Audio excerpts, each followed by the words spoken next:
Okay,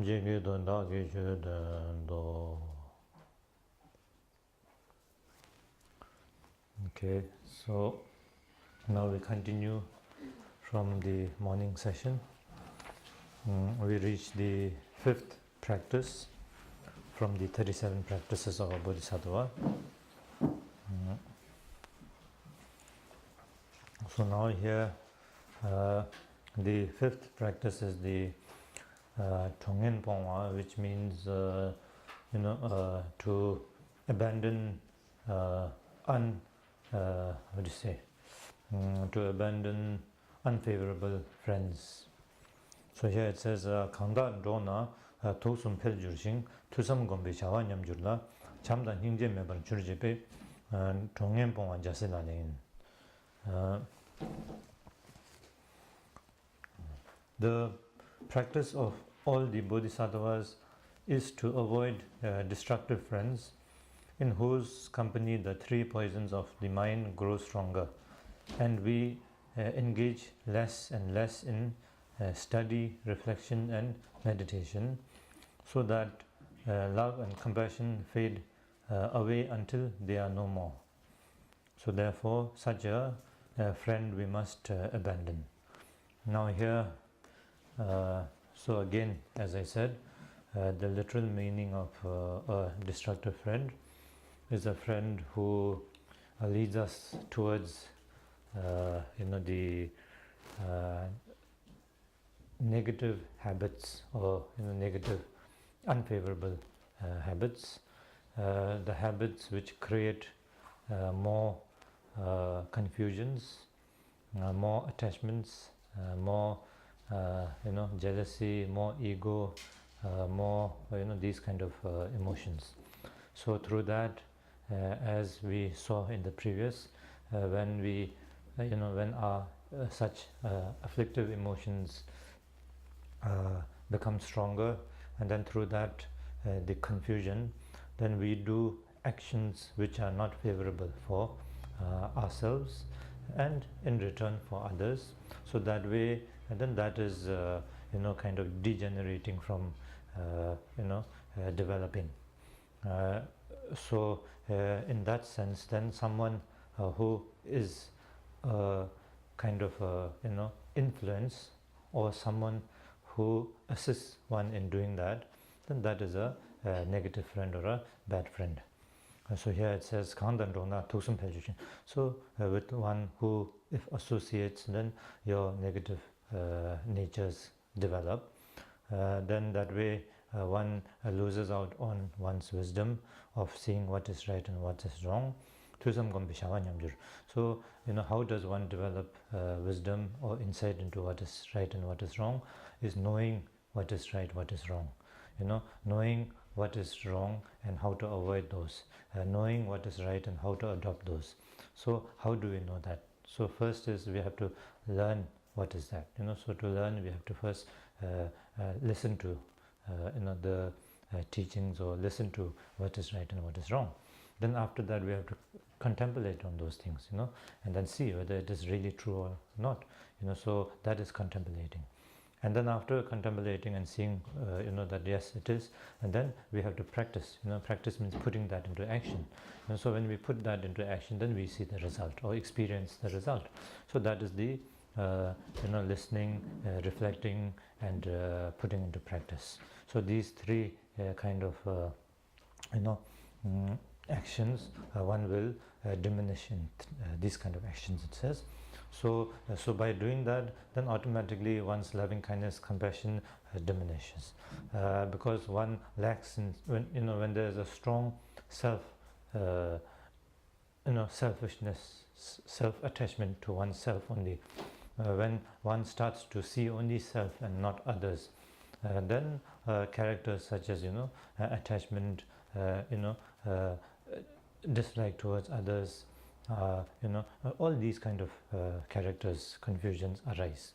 So through that, then naturally, loving kindness, compassion, nature such as these, open-hearted towards others, such things difficult to develop. Then so that way, then it says, that such characters will diminish. Therefore, giving up or kind of disassociating oneself from such people is important, as a practice of a bodhisattva. So here, very clearly, it doesn't say, that giving up on such friends, as in, not kind of developing hatred towards people like that. It doesn't mean that. Here, what it means actually is, as a bodhisattva, because it says as a practice of a bodhisattva. So bodhisattva, we remember, is the commitment to benefit all sentient beings, equally seeing beings as yourself, and more than that, seeing beings as more than yourself. They are the source to one's well-being. So therefore, respecting them, and then developing loving kindness, compassion, and wanting to benefit them to attain the complete realization. So one works. So that is bodhicitta. So as a bodhisattva, you have taken that commitment. So hating other people, you are a bad friend, you do so and so, I don't like you, I give up on you. So that is nowhere, that is not the question here. So one cannot do. If one does that, then one is no more practicing bodhicitta. So here what it means is one must be aware and not be influenced by such. And so by not being influenced by such, one should be able to influence them in a positive way. So it is other way around. In order to do that, first one has to be in a place to be able to benefit others. If one cannot benefit oneself, to benefit others is quite difficult. So one has to be in a place to benefit others. Why? Because you have so much loving kindness, compassion, care for those people. You see that such people, individuals, are so much self-centered, and they same like you want happiness, same like you want to avoid suffering, but then are unaware of this, how to do this. So that is ignorance. So seeing their ignorance, you develop great, care for them, great loving kindness, compassion for them, and through that kind of a care, through that kind of, generating compassion, then you want to, work towards benefiting them. So for this, then you stay away from, bad influence. You stay away from, bad, things which will develop into, how do you say, disadvantage for you, so that in long term to help others. Therefore, so in that way when you do, then it is not hating anybody. You do not hate anybody. Rather you stay away from getting corrupted with, such shortcomings. So that is how one must practice here. And the true negative, or the bad friend here, one must understand, is this thing that we cherish so much as our best friend, which is I. We always have so much attachment to this I. We think this I is the most important. We overlook all others for this I. We will do anything for this I. We think that by cherishing this I, by kind of protecting this I, we will have happiness. Irrespective of looking, kind of overlooking others' well-being. But actually, that is the wrong way. That is ignorance. Because we see, whenever there's a strong attachment to this I, all suffering starts from there. Attachment to this I. Little bit not happy with this I, you have hatred towards others. You have, enmity with others. So where did this start? From this I, strong attachment to this I.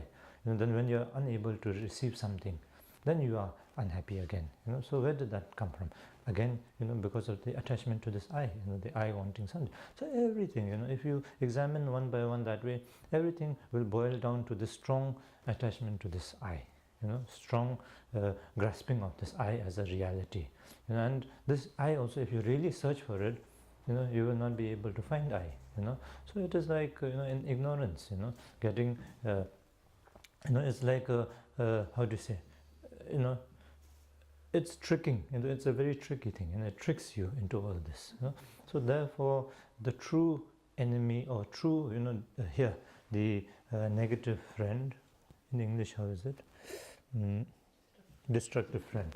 So the true destructive friend is this strong, attachment towards this selfishness, this selfishness, self-centered nature. So that is the true enemy actually here. So when we practice this, so we must try to detach as much possible from this kind of a nature, this kind of a strong attachment towards such a self-centered nature. So that is the way you practice this particular. So if one is able to do that, then automatically one will develop in one's wisdom, one will develop positive character, one will develop loving kindness, compassion towards others, and when one is able to open up that way, automatically one will be more happier. When you start caring for all others, then automatically you are happier, because nobody can hurt you anymore. When you start thinking of others before yourself, then who can hurt you? Everybody doing for themselves. So when other people see, when you see well, things happening good for others, then even things not very good for you, you learn to enjoy, you learn to appreciate, you learn to rejoice for others. And when that happens, then no situation is bad situation for you. When something going well for you, well and good, you dedicate for others, may all others have such, may all others enjoy such situation. And when things going bad for you, you learn to say, why not me? Others, at least the others are enjoying, may all of them be free of such situation. May they be happy, may they be free. And then may I be able to soak in all their, negative,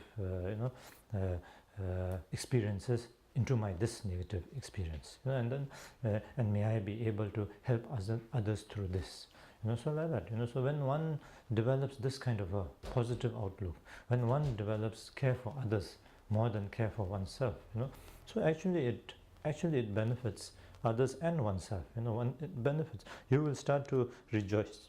You will start to experience peace, happiness from within. And that is the true peace actually. So that is how we practice this particular point, and that is how we give up the negative friend, which has been our so-called friend for so long and has been tying down us in this ocean of suffering. So with the chain of karma, and then tied down to this prison of the samsara. So therefore, in order to free ourselves from the prison of the samsara, to free ourselves from the chain of the karma, we need to learn to develop this quality in us, which is to free ourselves from this strong self-centered attitude. So gradually then we develop, and then to cultivate in us the sense of well-being for others, care for the others. So if we are able to develop this, then the strength of the karmic chain will loosen itself, and then gradually will overcome, and then we can be free from the suffering of the samsara. So that is how one can put into practice these things. So this is very much possible. One can develop this day to day, little things. Doesn't have to be very big things. Little things that you experience or you come across, you can share with others. Even like a good how do you say, a good story, if you share with others and able to bring some happiness in others, then you share it. And little things, when you do something, first before doing it, think how it would, what will be the outcome, whether it will be able to help others. So if it can really help others, then do it with great joy. And then if you are doing it only for self, self purpose, see whether benefiting self, is it going to be of any harm to others? If it's going to be of harm to others, don't do it. Don't continue such things. And if it's not going to be of harm to any others, then one can enjoy it. And so that way, everything, one mindfully kind of reflects on all situations, all actions. So if one does that, then gradually one will develop such, one will cultivate such nature into oneself. So that is important. So one by one, gradually we have to do. Not think of suddenly, or I will give everything to somebody. I will be. It's good, but then we have to go according to our level. So that way we improve. Every little situation, every little, like many of you come here. You dedicated your time, your effort, to the service of this temple here. Why? because this is a temple for everyone to come together, develop from within, wisdom, so for that you are doing it, so that is a, it is how we do it, so you do this from your part, whatever you can do, whatever we are capable of, you do that. And you do it solely for that. No, no need for any kind of attachment to that, And then if, like, there's a very good, and there's a story, it is a true story. Like the 10th, Sangjin Nyempa Rinpoche, who I received this teaching from. So his previous one, the 9th Sangjin Nyempa Rinpoche, it is said that when he was in Tibet, Tibet was getting by then invaded by the army, Chinese army, and then his monastery was, the Chinese army had already reached there, and they were going to invade the monastery, and then he was painting, like the Buddha. He had, kind of constructed 1,000 Buddha, and then he was, painting gold on the face of the Buddha and body of the Buddha. And then he had finished almost all, and then only like maybe a few of them were left. And he was a great painter also, so he was painting the gold on the Buddha, and this was for, of course, accumulation of merit for the benefit of all beings, so we do such things. So he was doing that, and then his, and it was quite dangerous because the army was getting close. Then his attendants started getting worried, and told him, what are you doing, now Rinpoche, let's start moving, what's the use of you doing all this, in any, any minute they will come and they will destroy everything, so what is the use of doing all this, and instead let's run for, let's run away, just forget everything. And then he refused, he said, as far as I'm concerned, I'm, constructing this Buddha, I'm doing this for the benefit of all beings, so I will do that, after I do everything, if they come and destroy entire thing, it's not my business, they do that, it's okay, it's, as far as I'm concerned, what I'm doing, I will do it 100%. After that, there's no more strings attached to that. And so that, so whatever we do, if we can do with that kind of, we do it for the benefit of all beings, we do it 100% whatever we do. There are no more strings attached to it after that. Whether beings repay us or not, whether they appreciate or not, that's not the fact, and that's not important. From us giving it 100%, that is our important. Now, if we can learn to do that, then when we do something, we will be able to do it 100%, and from that we will we will be happy with what we have done. If we have lots of strings attached to it, you are not sure whether whether the work that you have done will be appreciated, whether it will really serve as you wish to. So you don't know. So there will be so many. So it's. There are lots of things, so you might not be, happy with all that, so what's the use? So that way also, if you think, if you do it 100% and no more attachment, then, it really serves, and then for yourself also you're happy.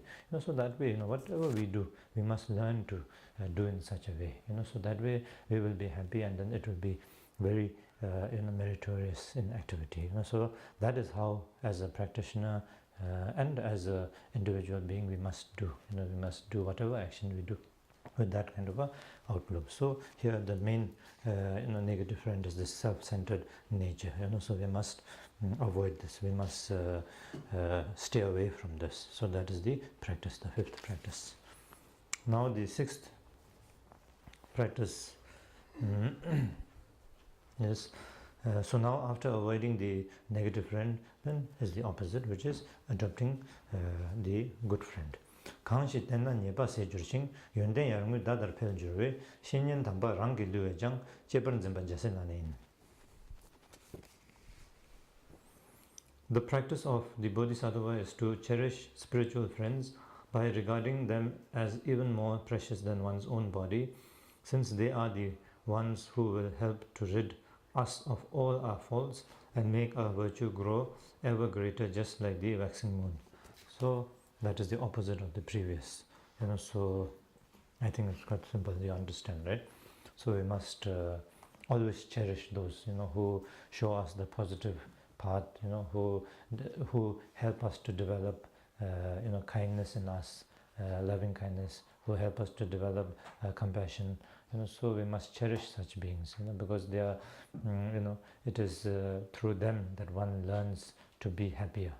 through their example, one will truly,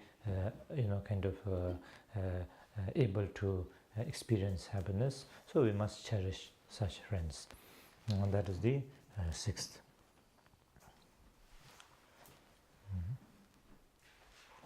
Now the next, so these are quite simple, so you should understand, right? Because we have to go through quite a bit. Now the seventh, so here, now with these, we find, one more. So, Rang Yang Kurvi Chunra Jingbai, Jiten Hai Sushi Chapun, Tejir Kang La Chamna Miluwe, Concho Chamrun Jasilalin. So, now the refuge. So it says to whom one must take a refuge, and to whom one must not take refuge. So it says the practice of a bodhisattva, of all the bodhisattvas, is to take refuge in the three jewels, since they will never fail to provide protection for all who call upon them, for whom are the ordinary gods of this world ever capable of helping, as long as they themselves are trapped with samsara's vicious cycle. So here, it says that when one takes refuge in someone, that source of refuge should be one who, themselves are free from suffering. So the so-called worldly gods are not the source of refuge. So in these times when the author put down these practices, there were lots of these other kind of practices where people used to take refuge in, like, say, worldly gods, such as gods of wealth, gods of the mountain gods, gods of power, and like this. So people used to take refuge in them just to acquire lots of wealth, acquire lots of power, and like this. So that is what it means. So with no matter how much wealth you have, there is no end to that. So it cannot give you complete happiness through that. No matter how much wealth we have, after some time our greed will become more and more. Then in fact the level of suffering becomes more. Because the more you have, the more you want. So that way, and then the day we have to leave all that, then it is very difficult to leave, because we are so habituated to such. So therefore, that way, then if we take refuge to such, then they are not source of any refuge, because they cannot give us the lasting happiness. They themselves are in the cyclic, of the karmic cyclic of the samsara. So they themselves haven't attained enlightenment, the perfect realization. So therefore it says, how can they help us to attain enlightenment, or help us to completely transcend all suffering. So here it says that the genuine source of refuge is the three jewels, which is the Buddha, Dharma, and Sangha. So Buddha himself attained the realization. So when he attained the realization, he showed that there is such thing as enlightenment. One can attain enlightenment. But just to attain enlightenment and show us that there is a thing as enlightenment is not enough. He himself attained enlightenment, but how does it help others to attain enlightenment? It cannot. So how did he help others? Is by showing the Dharma. So through his Dharma, through manifesting the Dharma, then Buddha benefited the beings, because the beings through the Dharma can attain enlightenment. So beings can transcend all form of suffering through the Dharma, path of Dharma. So therefore the Dharma. And then also now the Dharma is, Buddha manifests Dharma, but we as, when we follow the Dharma, then there are so many kind of ways of getting lost in the Dharma.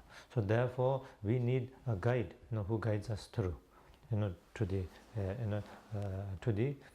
final destination.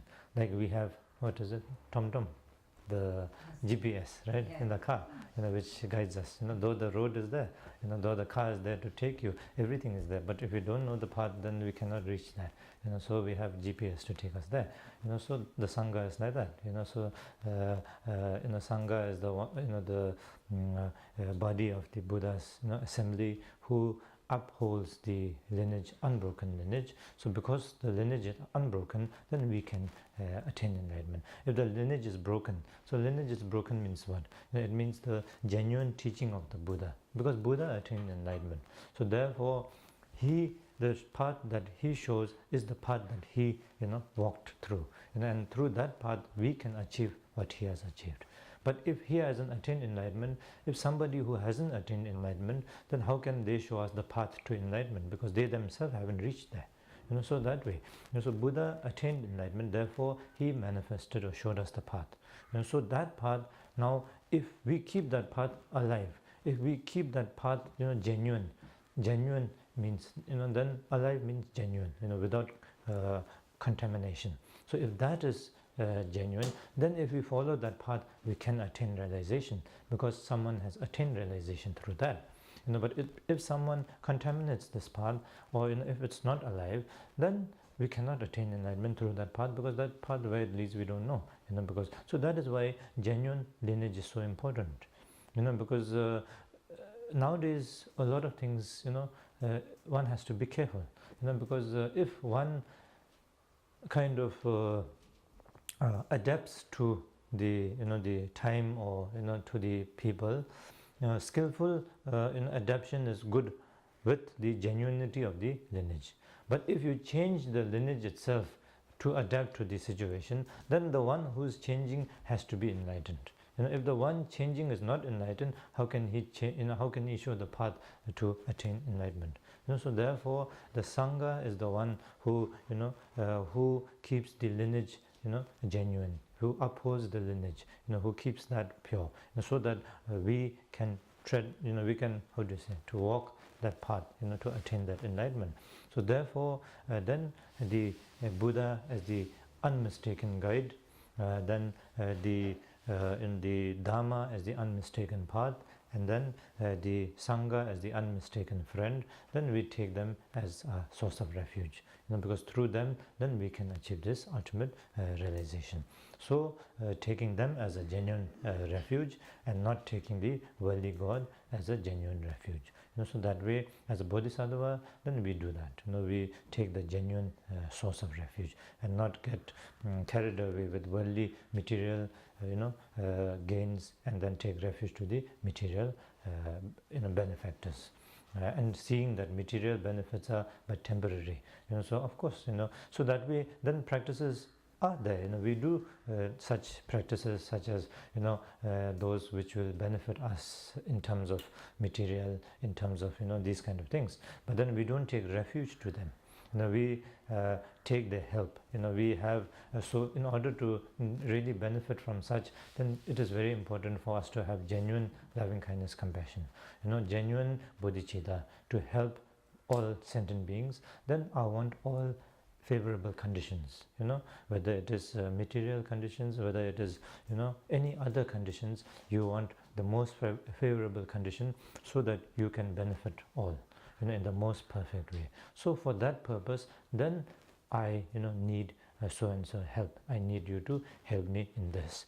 So when we do that kind of practices, then there are practices to make friends with such powerful beings who can influence us in these things. So here worldly gods means those beings who are powerful, powerful beings. Like even in human also there are powerful people and not so powerful people. Not so powerful people can only do till maybe benefit oneself or someone around you. But powerful people can do things which can benefit in a very big way.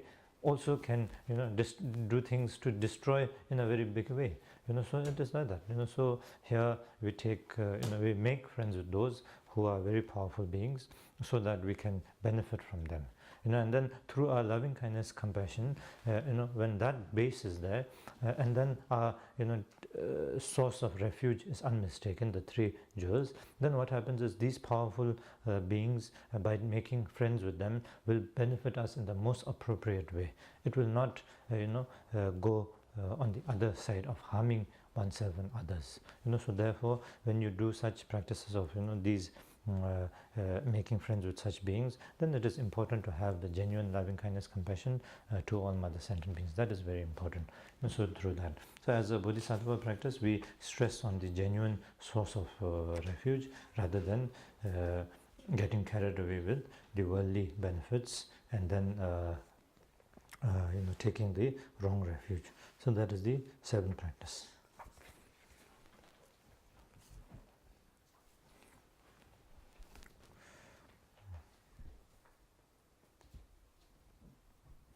Now the next is the main practices. Main means the talking on the bodhicitta itself. So here and there are two, which is the relative bodhicitta and then the ultimate bodhicitta. So there are two kind of bodhicittas. So first the relative bodhicitta. The relative bodhicitta also has the level of the lower lower capable beings, the relative bodhicitta of the lower capable beings, relative bodhicitta of the middle capable beings, and relative bodhicitta of the higher capable beings. So three levels of relative bodhicitta. So out of which first is the relative bodhicitta of the lower capable beings. So here it says Shindu Zöking in Song Dunghal Nam Digbi Le Jintibur Tubesung Teshir Sola Pabjan Digbi Le Namyamije Jasilanin. So the practice of all the bodhisattva is never to commit a harmful act, even though not to do so might put one's very life at risk. For the sage himself has taught how negative actions will ripen into the manifold miseries of the lower realms, so difficult to endure. So as a being of the lower the faculty or the lower capable, and then such beings are more concerned of being worried of the sufferings of the lower realms. So they with the fear of the lower realms want to practice the Dharma and accumulate merit to be born in the higher realm. So that is their goal, as a lower being, or lower capable beings. So their capability is only to be born in a higher realm, and to avoid sufferings of the lower realm. So here lower realm means realms such as the hell realm, hungry ghost realm, animal realm. And so when we talk about hell realm, animal realm, hungry ghost realm, animal realm could be easy for people to understand. But when you talk about hell realm and hungry ghost realm, people kind of it goes a little bit beyond their imagination. They think this might be it must be just a story or cooked up story, right? Not real. Of course, for some people it's easier to understand. For some people, a little difficult. So not very difficult actually. If we really think. Now, if we force ourselves to not believe, then you cannot help, right?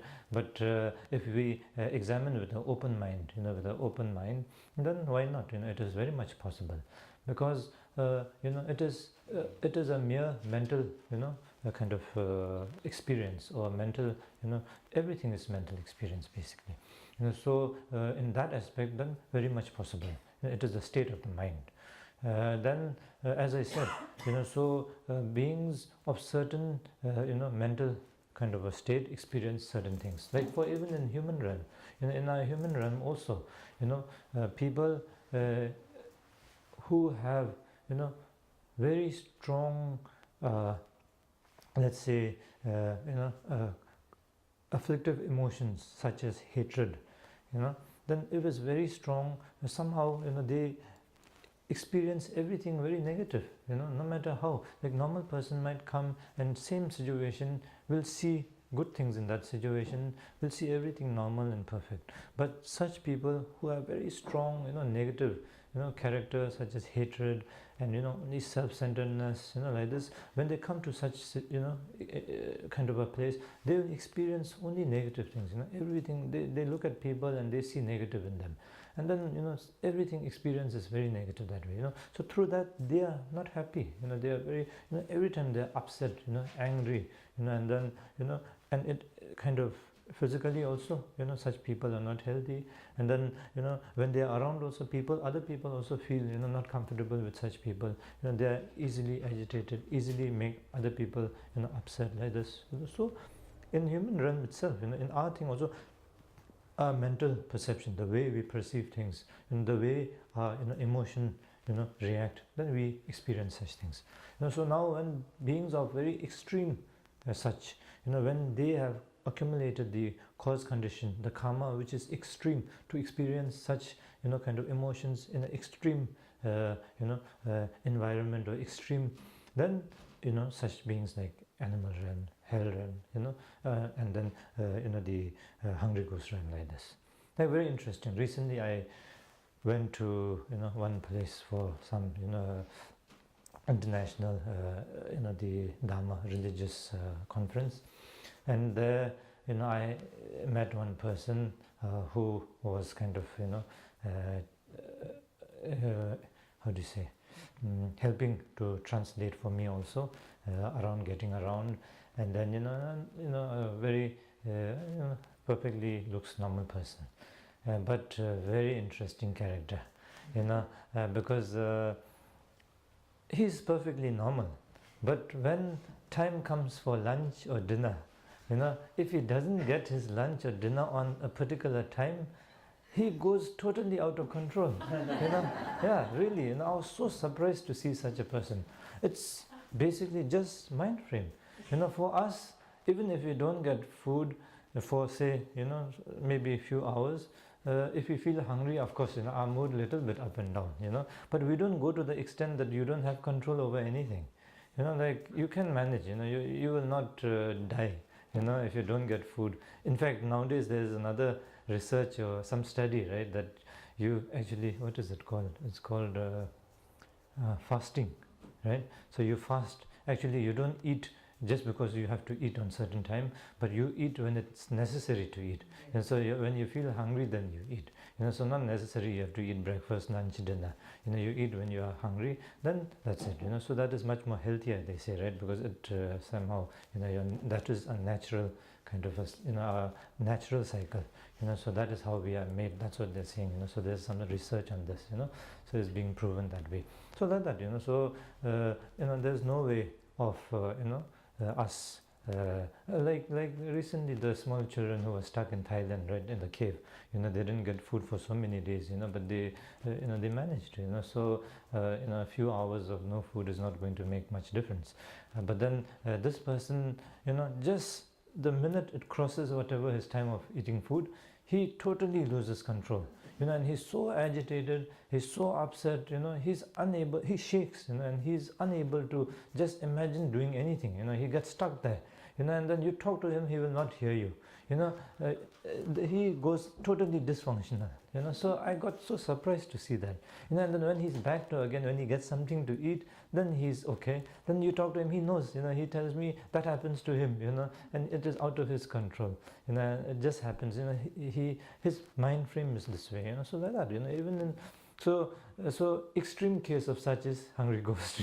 Of course, he's not in the level of hungry ghost. I'm not saying he's definitely a normal human being, but then even normal human being can experience like this, So because of one's kind of mental perception, because of one's this kind of karmic, so that way then very much possible. So if you think like this, ones who go extreme of this is then hungry ghost, so very much possible. It is not for us to be, like hungry ghost or hell realm means unimaginable. It is not something like that. It doesn't mean someone has to be, there has to be some kind of unimaginable thing, so it is very much possible. So that is why it says, so beings of such, great, karmic, experience, having such great powerful emotional kind of experiences, such as the hungry ghost, such as the animal realm, such as the the hell realm. The animal, of course, we all know, so they, I mean, we know that, you can see the National Geography, these wildlife, pictures, and then you can see how much they go through, suffering.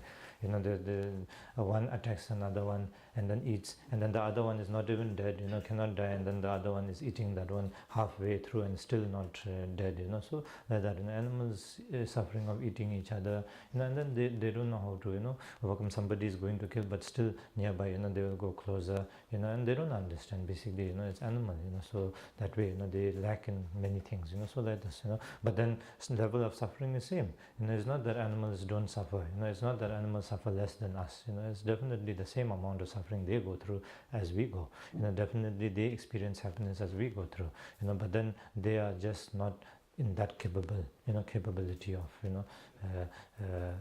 creating what we are able to create, so that way.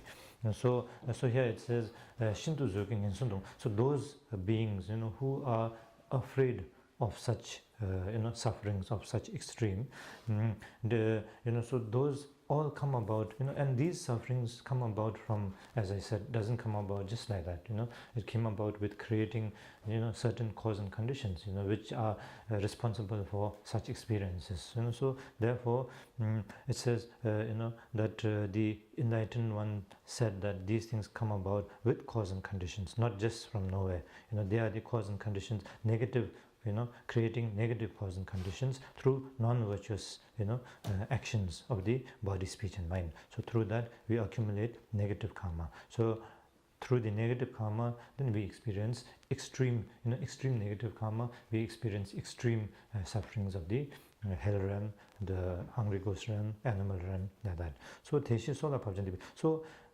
beings who are afraid of such that, to experience such negative karma, and then working towards freeing, oneself and others from this to higher realms such as human realm, God's realm, or demigod's realm. So those beings are beings of the lower capable, because their goal is just kind of a relative happiness. As I said, in a cyclic, as long as you are in the cycle of karma, even if you are born as a human realm, we all know, we are humans, we know, we face certain level of happiness, but that there's an end to that. We don't always have happiness, we have suffering again, and then even if we have throughout our life happiness, when one dies, it finishes there, so that way it is kind of not everlasting, it is still kind of a temporary, so that way even God's realm is the same. In the God's realm, beings of the gods, they create such karma to experience extreme happiness. So when they experience such extreme happiness, most of them get carried away with this happiness, so when we are happy, sometimes we never think of the Dharma. Most of us who are in the Dharma have faced some kind of difficulty, some kind of experience in our life. That is where we start to think how to be happy. I really don't like this suffering, I want to be free from this suffering, so then we start reflecting. But when we are always happy, nobody really thinks how to what is suffering, how to overcome suffering. And then when that day comes, it is too late, because we can't do anything. So one of the qualities of a human being is that we have both happiness and suffering. We experience happiness, we experience suffering. So when we experience both, we know both, and we want happiness, we don't want suffering, and so we work towards happiness, we work towards nullifying suffering. And so that is the quality of a human being, as a human. So here gods don't have that, they have extreme happiness. So when the day comes, when the karma finishes of that extreme happiness, the cause conditions runs out, then the next is naturally again back to some other beings, born as a human or as a hungry ghost or whatever. And so when that happens, there's extreme again suffering when they are going to, and just the fact that when they are going to leave as a god, then they have great suffering, so like this, so it is not a permanent solution, but temporarily experience happiness, being born in the higher realm. So beings of such capable look for such, like we always looking for happiness, kind of temporary happiness, more happy family, more money, more name, good name. So these are the things normally a person associates happiness to, so that is how here beings of such capable then working towards that kind of relative happiness rather than long-term lasting happiness. So that is the capable of a middle, lower capable being. So people working towards that, then that is the the bodhisattva of a lower capable being. Practice. So working towards that is the practice of a bodhisattva of a lower capable being. Now the second is the practice of a bodhisattva of a middle capable being. So it says Sisum Dewa Tsatsi Silbajin, Yozamshik in Jibe Chujin, Namya Minjur Tarpi Kombancho, Tundun Yarwa Jaselalein. The practice of all the Bodhisattva is to strive towards the goal, which is the supreme state of everlasting liberation. Since all the happiness of the three realms lasts but a moment, and then is quickly gone, just like dewdrops on blade of grass. Yeah, so this was one of the, again, beautiful examples that used to always strike me, because I grew up in the palace of Sikkim, the Sikkim where my homeland. So I grew up in the palace of the Sikkim because the previous Gyalton Rinpoche was the main guru to the king of Sikkim. So I grew up as a child in the palace, and palace had beautiful, garden, grassland. Because it's not like here. Here you have big grassland. Sikkim is very, it's a hilly area, very high mountain. So grassland is very difficult to get. So to have a big patch of grassland is like a, it's like a heaven. So we have that in the palace. Not very big, but then relatively bigger than all others. So then in the morning I used to enjoy going for a play in the run out in the grass to play. And early in the morning, I used to remember, and then we used to get the sun from, as soon as the sun comes out, you could see the dewdrops on the, the grass blade. It looks very beautiful, like color of the rainbow, very beautiful. And then as you are playing, suddenly you see, no more, this dewdrop, everything gone, just grass, like normal. So that picture is in me. So when this example here, then it is really beautiful. It strikes me with this. So it says here that all the worldly, kind of benefits or the happiness that is there, as long as it is the relative, as long as it is kind of relative, then it is like this. Like the dewdrop, it is there, but it is subject to change, so it changes. Therefore, it is not a permanent, lasting thing. So, Sisum Dewa Tsati Silvajan, it says all the,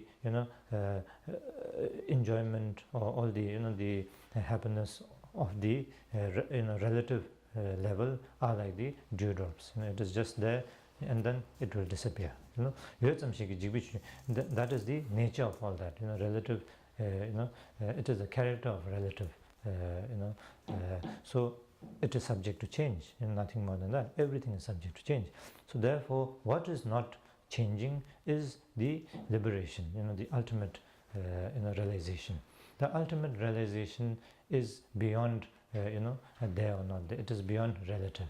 So relative is part of ultimate, and ultimate encompasses relative, so it is not separate. If there is no ultimate, relative cannot appear. Ultimate means everything, emptiness, as I told you.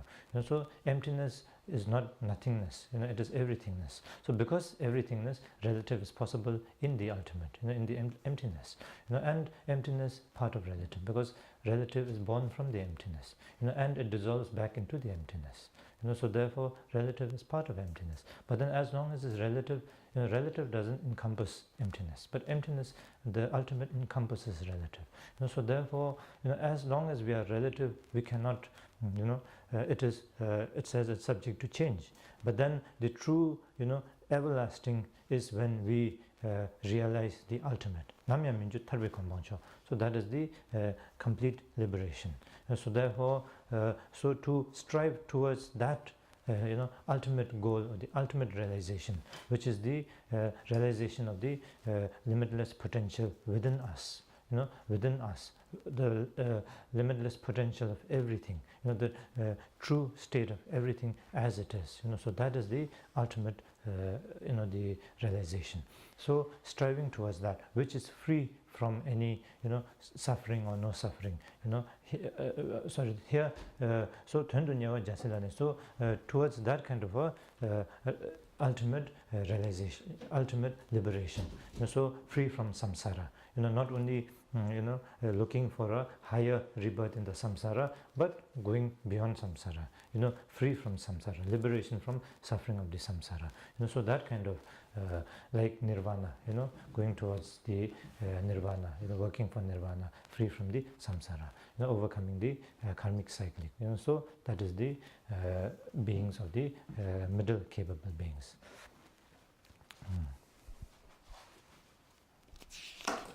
Now, so that is the ninth practice. Now the 10th practice is, the 10th practice, as I said, now associates with the a higher capable being. So here it says,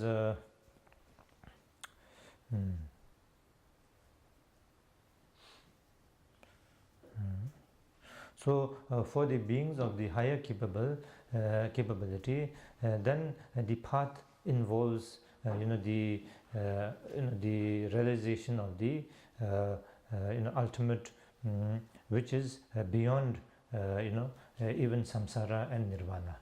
So that is possible through the method of practice, which is the practice which is the method and wisdom, the method of loving kindness, compassion in union with the the wisdom of emptiness. So these two together, then when one practices, then the result of the complete realization is possible. And so that is the practice, a practice which is with emptiness and the loving kindness, compassion. So that is the practice of a higher capable bodhisattva. So that is what here the next practice is all about. So it says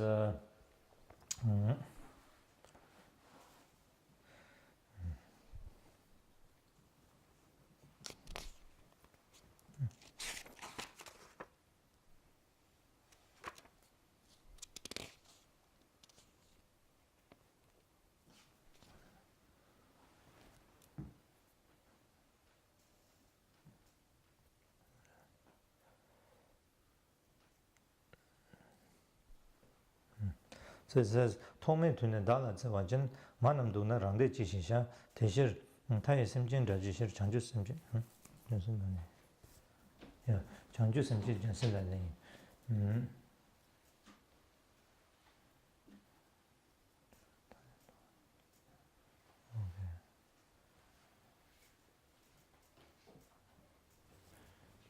Okay, oops.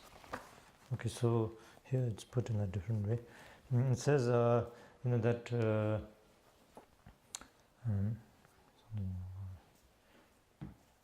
so here, as I said, for a higher capable being, practicing in the two methods of loving kindness, compassion, and emptiness. So in that, and then beings, that one can, it is put down into two. Again, into two parts of this practice itself. So one, first it says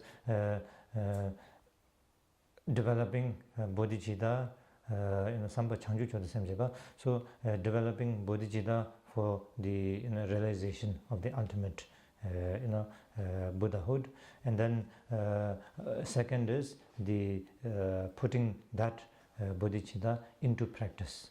So one is the kind of developing that thought or that motivation. Second is putting it into practice with meditation, with practice.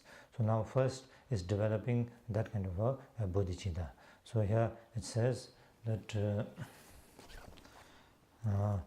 the practice of all the bodhisattvas is to arouse bodhicitta, so as to bring freedom to all sentient beings, infinite in number.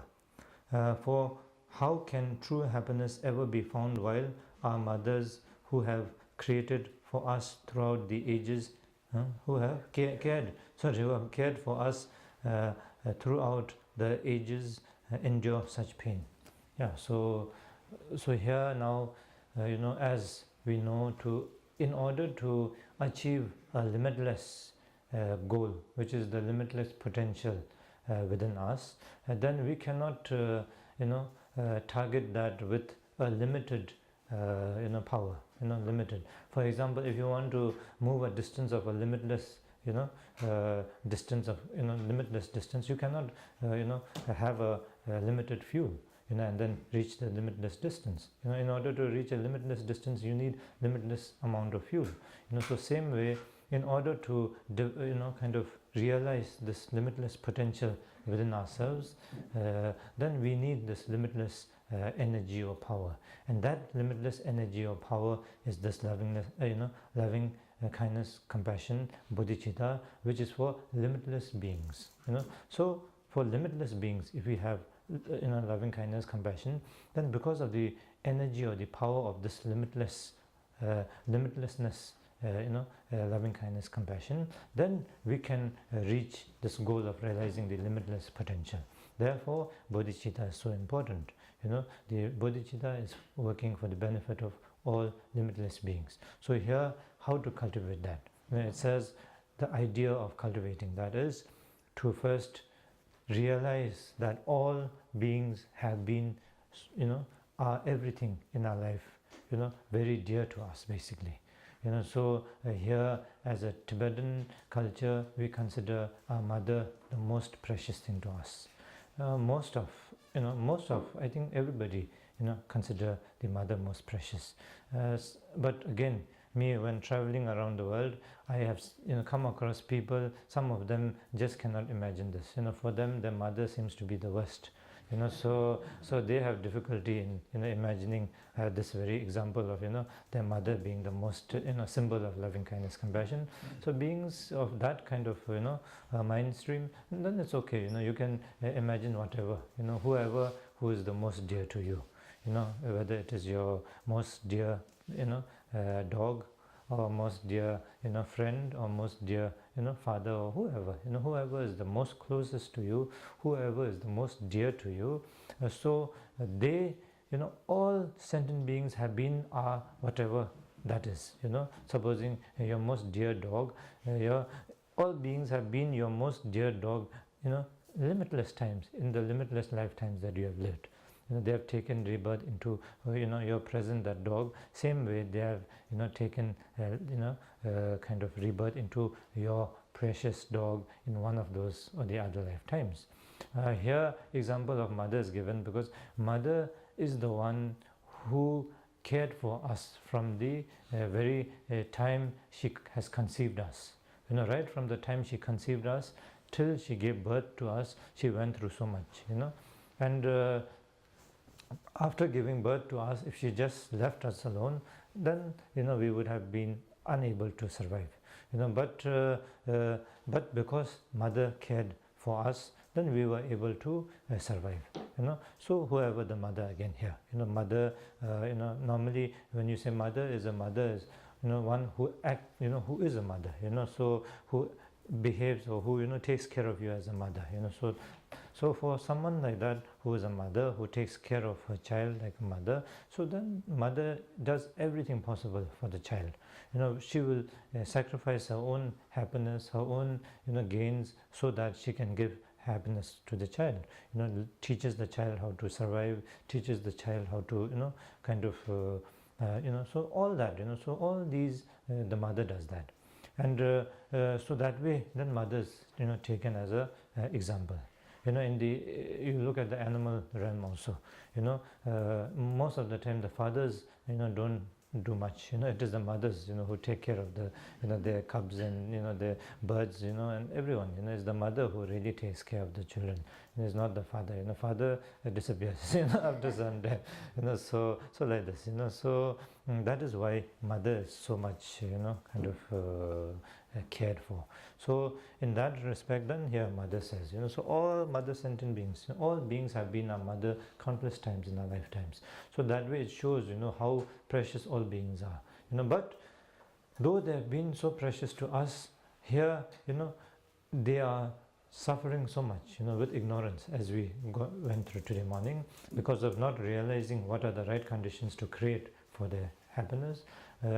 Creating conditions which bring about suffering. So then they are in this, great ocean of samsara, suffering so much. But nobody wants to suffer. But that is the ignorance. So they are basically beating themselves with the hammer, on their own head. So when you see this as a practitioner, then you see this. You see what are the cause of suffering. What is suffering? What are the causes of suffering? how to overcome suffering. So you recognize this, you see this. So when you see this, then you develop genuine loving kindness, compassion for all beings. That all these beings are so blind, are so ignorant. They don't need to suffer so much. There is a way to, overcome this suffering. But then because of ignorance, are going round and round, doing so many things which actually doesn't free themselves from suffering, but they think it frees them from suffering, and then they continue doing these things. So that way, when you recognize this, then you develop so much loving kindness, compassion towards them. And then they're so dear to you that you cannot sit here just watching them suffer, because they have been you're everything to you. And then when they were so precious to you, they have sacrificed so much for you. So when they have sacrificed so much for you, given so much to you, then how can you just sit here and be happy when they are suffering so much? So that is how one develops genuine loving kindness, compassion. Cannot just waste your time seeing them suffer so much. So that is what it means here. So when beings are suffering so much, when those dear ones are suffering so much out there, how can one be satisfied and happy just doing nothing and sitting here and just enjoying your little things that we enjoy in life? So how can we just waste our time this way? So therefore, wanting to benefit all those beings out there, then developing bodhicitta, developing the wish to benefit all beings, not only temporarily benefiting, but temporarily and ultimately benefiting beings. So doing whatever possible, accumulating two merits, as I said, the ordinary merit and wisdom merit. Wisdom merit is the merit one accumulates through the understanding of the emptiness, so that becomes limitless. So limitless merit and the ordinary merit, limited merit, which is by doing good things, these things, so we accumulate good merits. So those two kind of merits. So through those two kind of merits, then we are able to realize the limitless potential. And so therefore, doing practices, doing whatever possible to accumulate the two merits, so and dedicating the two merits for beings to help them to overcome this ignorance. So that is the bodhicitta. So that is the practice of a bodhisattva. So that is so that is how we develop here, how to develop bodhicitta. Seeing the sufferings of the beings, seeing how dear they are to you, and then trying to cultivate that in you. Like supposing if you are a mother and the only son of yours is suffering so much out there, so how can you just sit? How can a mother just sit when she sees her only child going through so much pain? She will do everything possible. A mother would give up everything to just support her child out there. Even if she has to go through lots of suffering, she will go through suffering just to make her child happy, and self-sustainable. So if her only child is going through that suffering, so that kind of feeling, we must be able to develop through this, recognizing this. All beings out there are like your only child, going through so much suffering because of ignorance. So you here, how can you just sit?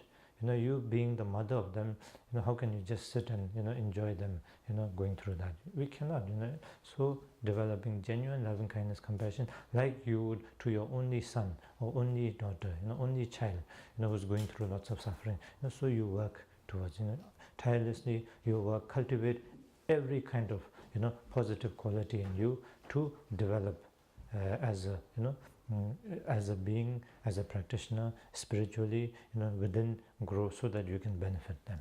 So that is the practice of that is how one develops the bodhicitta, and that is the practice of trying to develop such bodhicitta is the practice of a bodhisattva. Now next is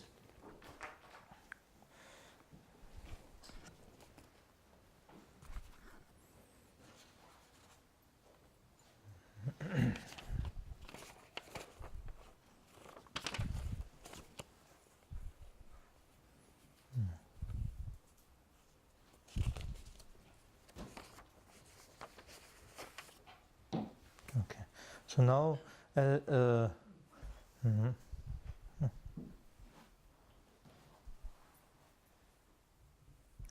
second part, which is the putting the bodhicitta into action. So into action means from just now this practice we cultivate the bodhicitta, Then after cultivating developing the bodhicitta, now we put into practice the bodhicitta. So next is the putting the bodhicitta into practice. So this also has two parts. So which is the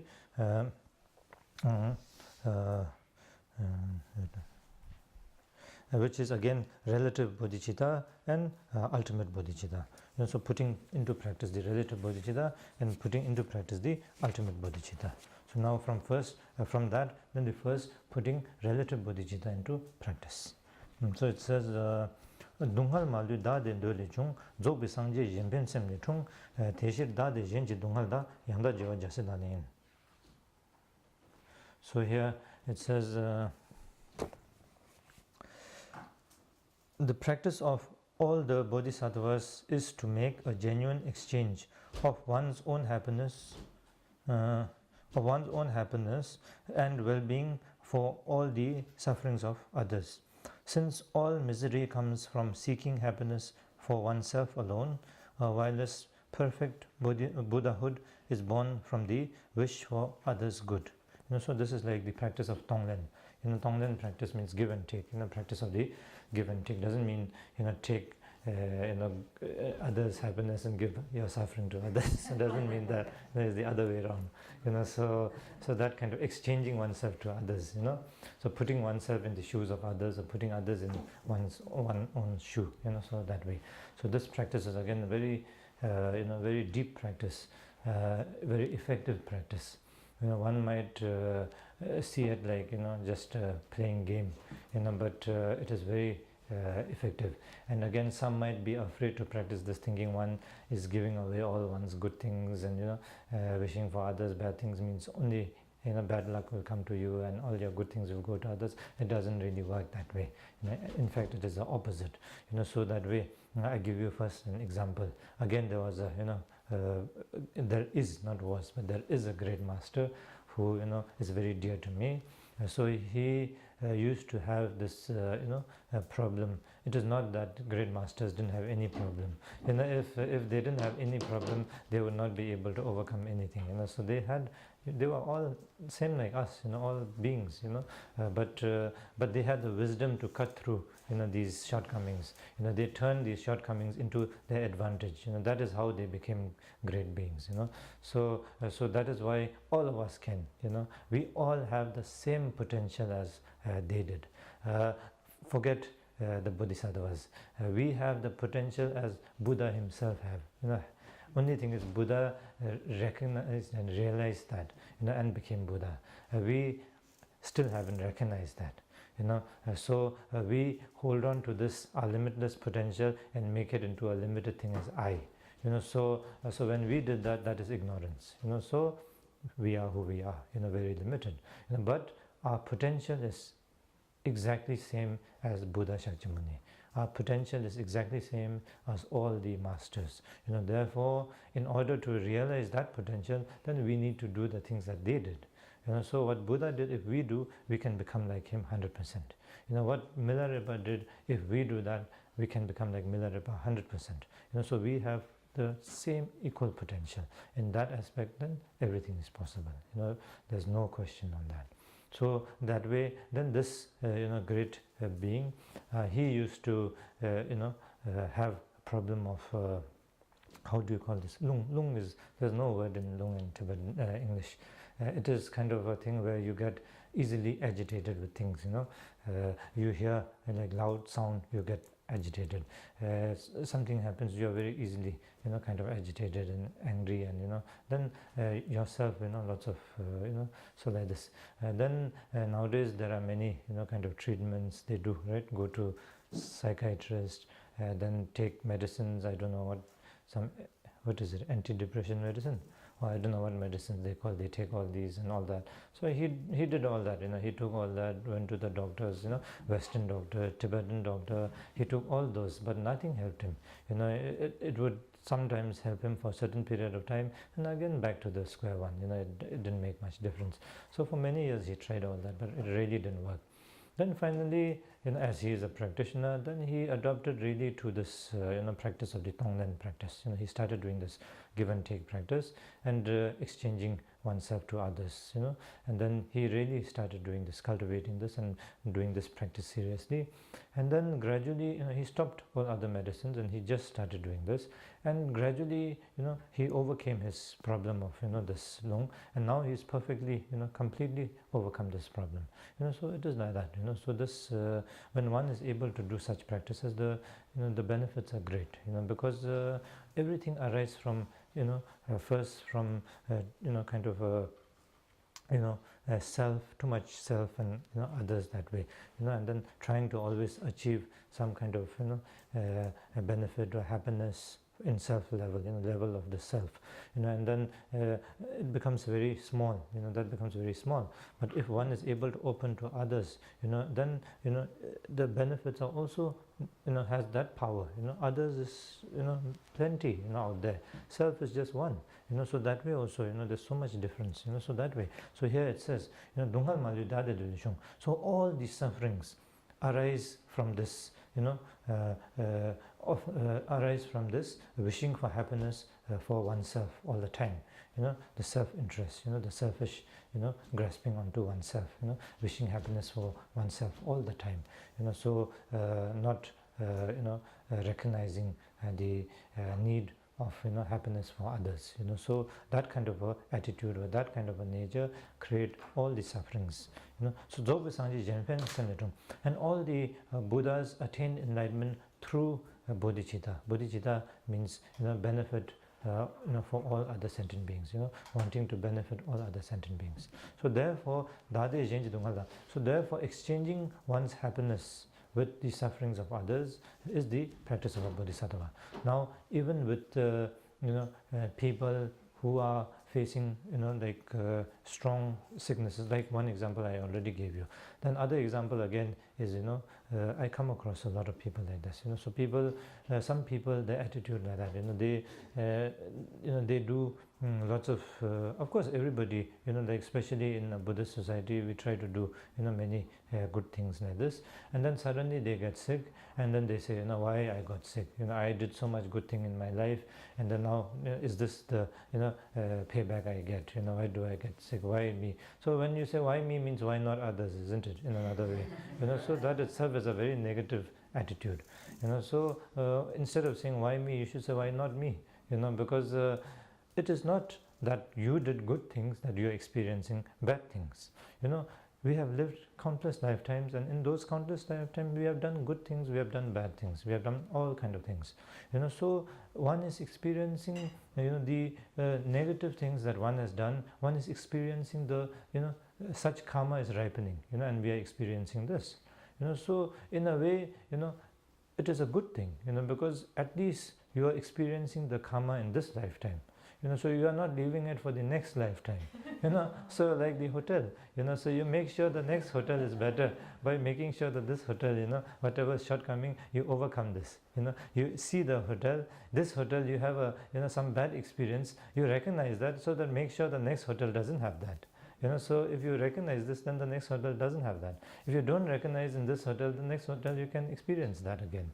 So that way, so when we experience such negative, kind of experiences, we must look in that way, that at least that karma has ripened. So recognize that and make sure that next time such karma will not ripen again. How does it not ripen again is by not creating such karma. So we can do that. That is in our hand. That is our power. We can make the future. So if we want a happy future, right now we have full ability. So we shouldn't make the cause and conditions to experience, suffering in the future. We must make the cause and conditions which are, the cause and conditions to experience happiness in the future. So therefore, if we recognize that way, then it is a positive way of thinking. So such beings, when they get sick, when they think, why not me, then, they are really suffering. First of all, they are suffering from physical illness. Second of all, mentally also suffering a lot because of this attitude. Why me? Why did it happen to me? Because unable to think that way, unable to recognize. It is basically, unable to reasoning it out. So blocking your mind to just one thing. But on the same, level, I've seen other beings, who are so open, who face so much more difficulty than such people. They go through so much suffering, so much pain, but then they are they are so open to people, and they say like, why not me? In my past lives I've done such karma and this is ripening on me. I see it, So this is the very proof that one has done such things, and then this is the very proof that one will experience, such suffering if one doesn't, create the proper conditions. So it is the biggest proof that I must make sure that, in the future such things will not happen. So you do every moment, the moment you have, you will try to make it positive that way. And then they really wish that may all beings, their sufferings also ripen on this, that, it is that they are going through. May it ripen on me. May I be able to take all their sufferings onto this, and may it ripen on me, and may beings be free of such sufferings, So they really practice this way. And when they do that, they become so strong from within that external, the sufferings, the pain and all, they really, till certain level, they overcome such things. They overcome these pains, external pains, because external pain is nothing but just, it is, pain. But then when you're so, positive and so strong, external pains, one can overcome such things. Like for example, simple example is like boxing. When you box, imagine if somebody just box you, the pain, for no reason, there's lots of pain, you will be so agitated.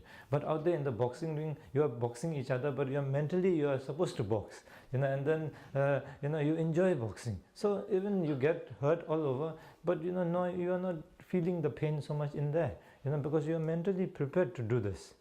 So there is, so mentally, it is the, mental state is so important and strong. And so if you are mentally prepared for this, then you can change. Physical pain, you can overcome that way. But if mentally you are not prepared, then, imagine how much pain, so that way, so when one's mind frame is, strong and positive, even physically you are going through, pain and, these kind of things, one can overcome such things. And then these great masters, when they go through such, sicknesses, such pain, we have been, near them, we see, how peaceful it is, how, if it was us, we would be in great pain and, we won't be able to hear or do anything. But such beings of such, when they practice like these kind of, give and take practices, they are so peaceful, they are so calm, even in great pain, they really can't, they don't get pulled down by such pain. In fact, you can feel that, atmosphere of peace, energy around them, So there's a big difference, like people like me, I go to many places where people die, they call me, and then where people are sick like this, and you can feel, people of such practice, when they die, there's no sense of, sadness or, like there's no sense of, something bad, something negative. There's no this, the entire air, you can feel very peace, in fact, you feel so much blessing and peace. It's natural, you feel because of, it radiates from them.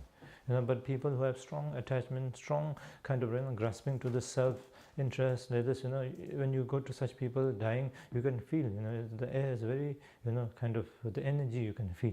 There's lots of negative energy because that person is unable to let go. Too much self, kind of attachment. So we do our best to dedicate for this person and kind of overcome such negative energy. But then it is true, one can feel that way. So such practices are very, important practice, because when one does such give and take practice, so what you are doing here is you are exchanging oneself, this I, with others. So when you are able to do that, then automatically less suffering to oneself, because you are care for others. So there's no more no space for ego. There's no space for jealousy. There's no space for hatred. There's no space for all these negative character.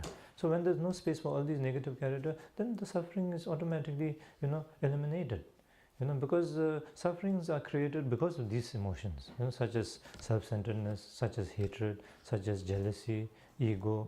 So you see, when you suffer, you see the reason for the suffering. It is all related to these emotions. So when you are able to overcome these emotions, then naturally you experience more peace, you experience more happiness. So that is how, through such practice, though you are doing practice of giving all your benefit and well-being to others, though you are taking all the sufferings and negative energies of others, but then actually it works in the other way around. It doesn't give bad to others, but then it kind of benefits others and benefits you immensely. And this is very powerful practice, and if you do it, it will really benefit you. So that way, so such practices one can adopt in one's lifetime. like from these 37 practices, if you choose this practice and just do this practice, then it is like doing all practice. Bodhicitta is in this practice, which is the main practice. And then all kind of practices you are doing.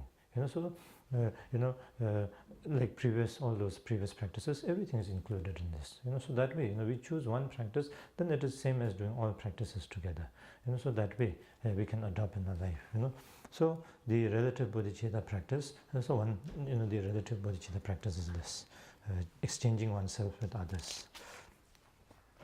Now, the 12th practice.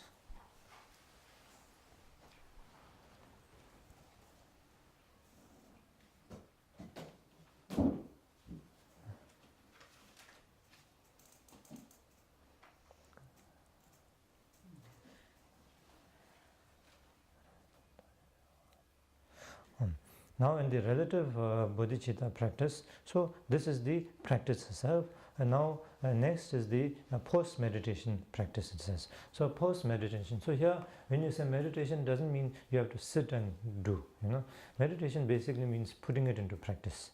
So that is meditation, and then getting used to that, acquainting oneself to that, cultivating that in you, so that is meditation. We say meditation is not gomba mind combined. So meditation is not meditation as in meditating, but it is in getting used to it. So meditation means basically cultivating, cultivating the positiveness. So that way. So now the practice of such is the cultivating positiveness and doing the practice. Now next is the jetop, which means post meditation. So how one reflects, how one reflects on these things. So from that, then the first one.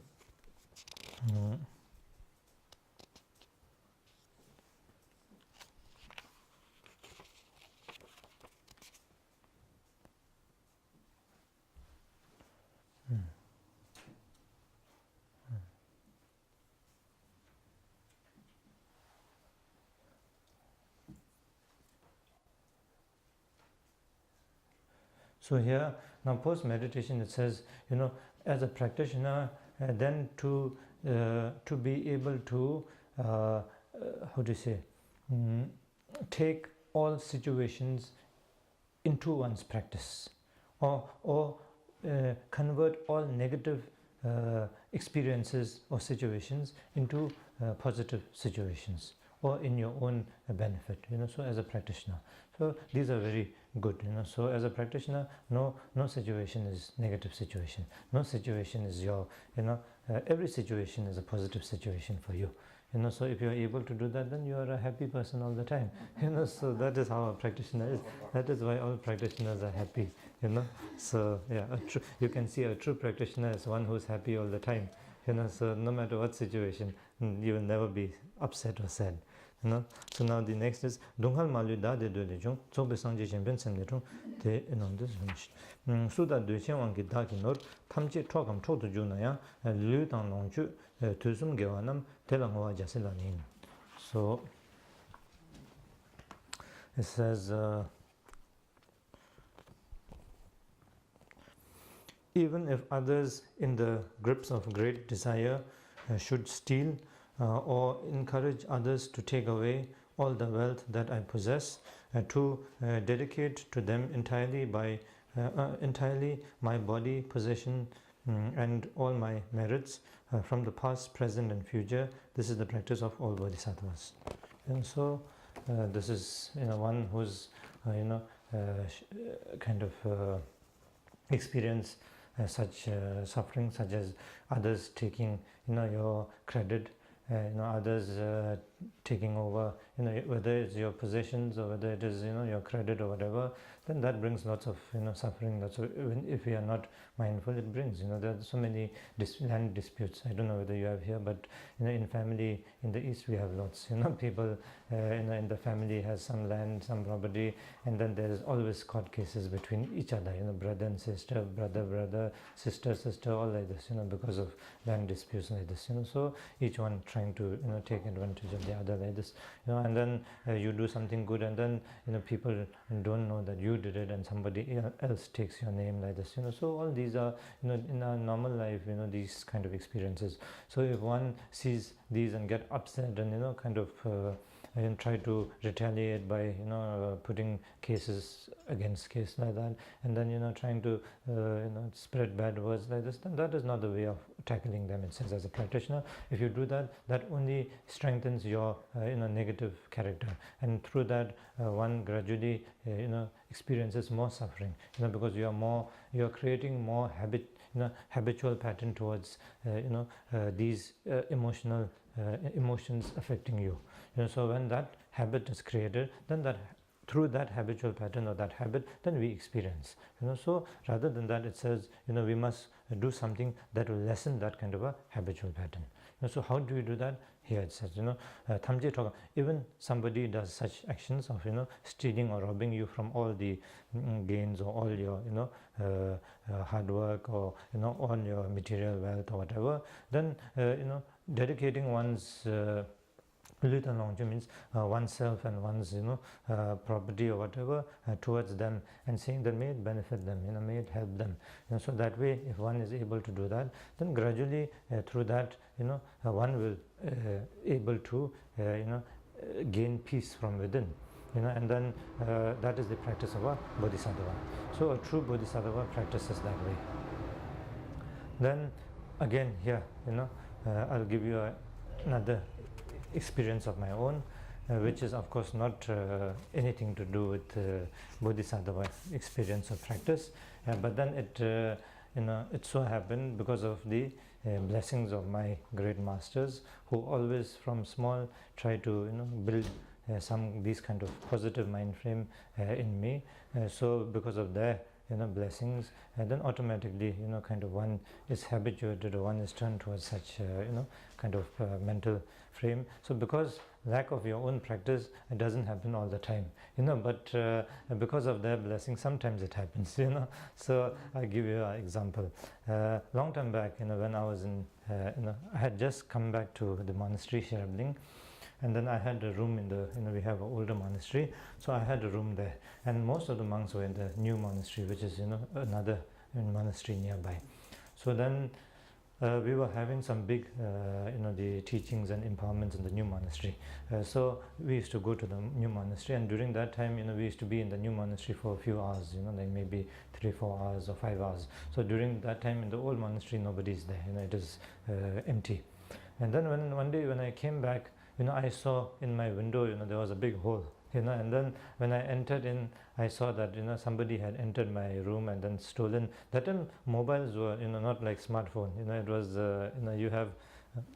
I had a Nokia, but it, only text and calling, but it was very precious because it was quite small, and then, I had that, and then it was relatively pretty new, and then had stolen that, then had stolen some money, but I don't know why, but just left, like, didn't steal everything, maybe I had stolen like 90% of what I had in that wallet, and then left about 10 to 5%. So anyways, had stolen that way. Then when I came back, I saw all this, and then yeah, of course, when we lose something, first of course you get upset and all this. Anyways, what can I do? It's gone and everything. Then I started reflecting on it. What's the use of getting so upset and agitated by all that? Then I somehow it really reflected on me. That since it's already stolen, and then I don't have it anymore, I can't make use of it. So whoever stole it, I hope it really helps that person.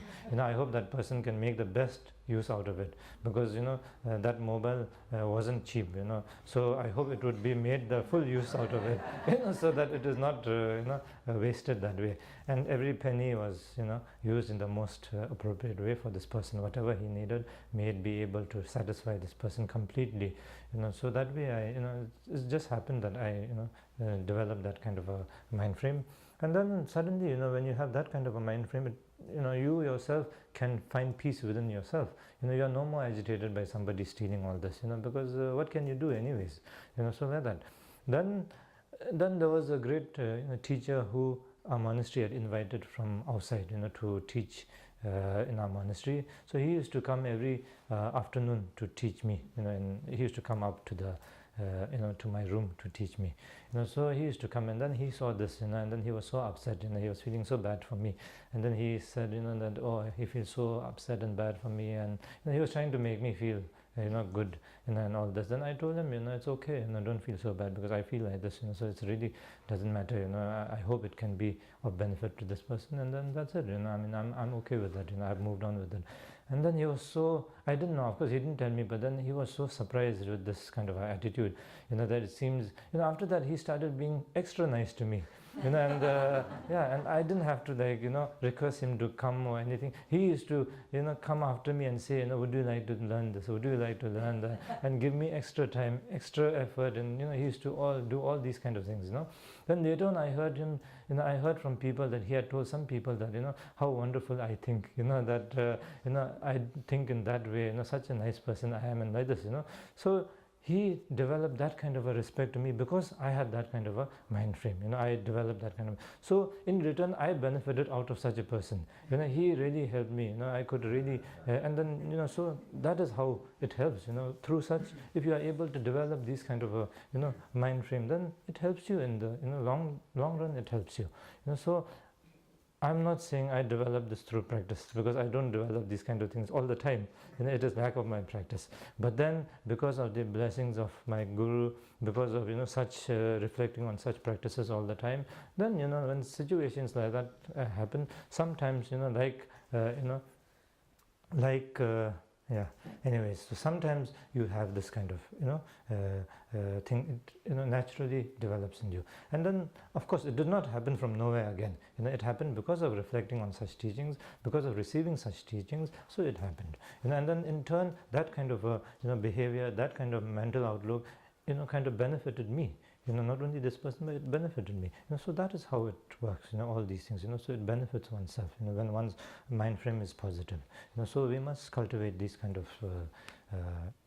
So as a practitioner, of course, it says here, as a true practitioner, if one can develop this, genuinely through effort, then every situation one comes, across like this, one will straight away be able to see it in the most positive way, be able to, turn over the negative situation into positive situation.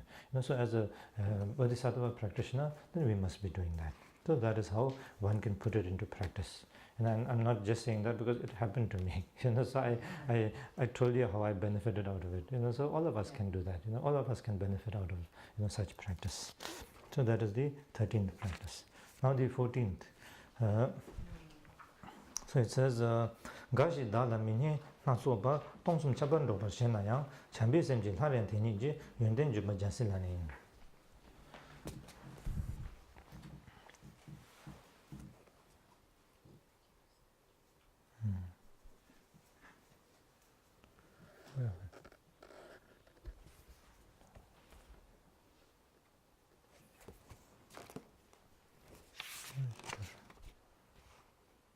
Oh no, sorry, I missed. This 13th, right? Yeah, sorry. Dala nyeba chungse mejindo kangda da gingo jeje na ningje wangi te dibanam dala nemba jase nanen. So some people can't imagine this nowadays.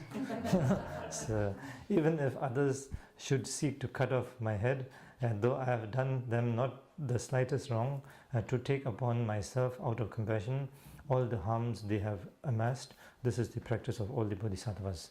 It was difficult to imagine this till I watched the documentary on King Henry VIII. So then after that it is pretty easy to imagine this. So it is like that. So in those times when these were being put down, definitely it was very much possible and was happening. Nowadays maybe directly not happening this way, but indirectly very much happening still. So that way, so if somebody, without any, fault of yours, try to, kind of create the biggest harm one could ever imagine. So one mustn't kind of have any hard feelings to such beings, and rather see it as, I said, their ignorance. Through their action they would be, suffering so much. So seeing that, then learn to forgive them. learn to dedicate your merit towards these beings, that may they overcome such ignorance, may they overcome such negative feelings, may they overcome such negative karma, and then learning to develop loving kindness, compassion towards these beings, and because they themselves are creating so much negative karma for themselves. They, like yourself, want happiness, but then are creating such negative karma to experience such negative effect. So as a bodhisattva, as a practitioner, you understand what is suffering and how suffering is brought about, what are the cause and condition. So when you recognize that, when these beings are creating the cause and conditions for their suffering, then through that you feel more compassionate to such beings. We feel more compassionate, and we must dedicate our merit towards these beings, who are bound to suffer so much through this. So may they not suffer that, may they be able to overcome such things, so we dedicate towards them, so that way building our mind frame towards loving kindness, compassion towards them. So that is how we, as a bodhisattva, we are supposed to practice and cultivate loving kindness, compassion in that way. Dala nepa chungse mejin tu kanda dakin go chujina hingji wangi tei dikmanam dala lempa jaslai. So through that kind of thing, then may I be able to absorb all their sufferings, may I be able to absorb all the negative karma onto myself karma, and may I be able to kind of purify their karma through absorbing, and may they be free from such karma, may they be free from such ignorance, so like this. So as a practitioner, one learns to kind of forgive. So this is very important, I think, forgiveness. As I said again, I don't know whether I told you, there was this I read this it is a fact, it's a documentary on this doctor who was in the US. She was I think she was a very good doctor, but she developed cancer, and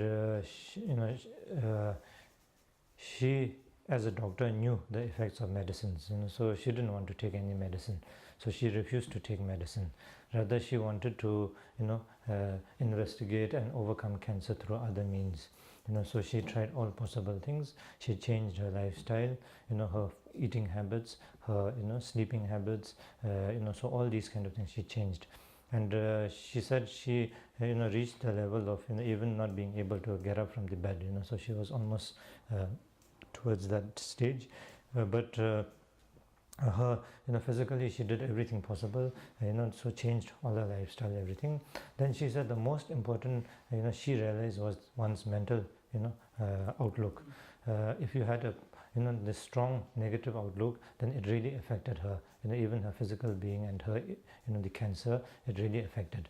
But when she was able to develop a more loving kindness kind of attitude, and especially forgiveness, this attitude of the cultivating forgiveness, when she was able to do this gradually, she saw a great improvement in her mental well-being, through which then physical well-being was also kind of gradually improving.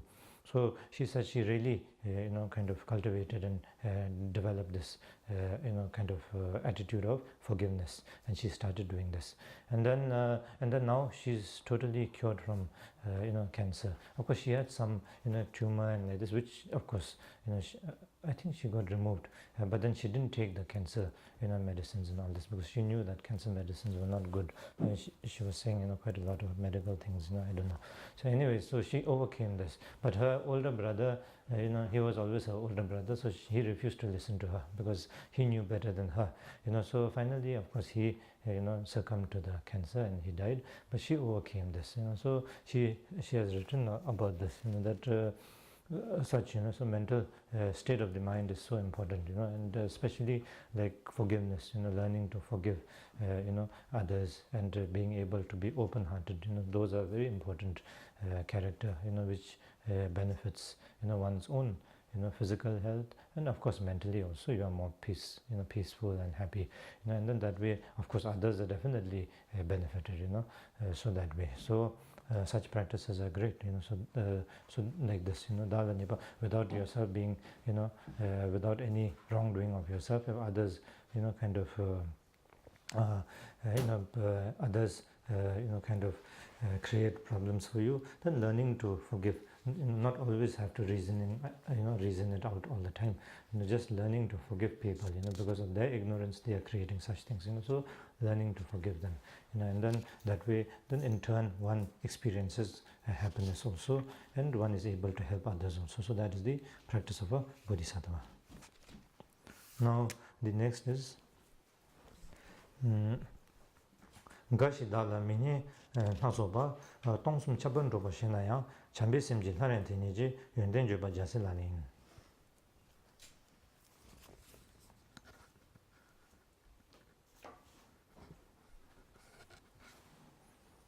Even if others should declare before the world all manners of unpleasant things about me, to speak only of their qualities in return, with a mind that's filled with love, this is the practice of all the bodhisattvas. So this is also quite easy to understand. So people who gossip a lot about you and others, and create stories and this and that, and so as a practitioner, then one must be able to not get so affected by such things. After all, words are words. Whether you get affected or not is in your hand. If you get affected by those words, then they are successful in whatever they are doing. If you don't get affected by those words, and then no matter what they say is not going to affect you. And the word is a word. It is an empty word. Doesn't have the power. So if you don't get affected by it, the words are just an empty word. It is like it is said, words. These words are like the echo. Echo. So echo is just an echo. Nothing more than that. After some time it dies out. So like that. So if we react to such things, then situation becomes worse. Then even more people will know. If you don't want people to know, because you create reaction to that. Through that reaction, it becomes more. So if something says something, just let it be. It will die down. After some time. And even if you don't react to it, after some time, the person who's creating this, will look like a fool. How long can they go on? After some time, then when there's no opposite reaction, then after some time they have nothing but to just let it go, because there's no way, it's because everything needs two things. To clap you need two hands, so without one hand you cannot clap, so like that, so everything needs a support, so if there you don't give them support by that kind of thing, then it has no other ways. So it says gashi dala minyen nasoba. So those through their ignorance, they create so much misunderstanding and all that kind of slandering on you. Then tongsum chapan robashin, even if they fill the entire kind of space with such slander and wrong words and all that. So looking at them with great loving kindness, compassion as a bodhisattva, seeing them as beings with ignorance, going not recognizing the cause of the suffering and suffering so much. So developing great loving kindness, compassion, and then in fact talking about the good qualities of them. So if you talk good qualities about them, and then slowly they themselves will kind of realize sometimes. There's a very nice story so about I don't know whether you all have heard, so like in the past there was a a family, and in this family they had a son, and the son just married, and then had a new daughter-in-law.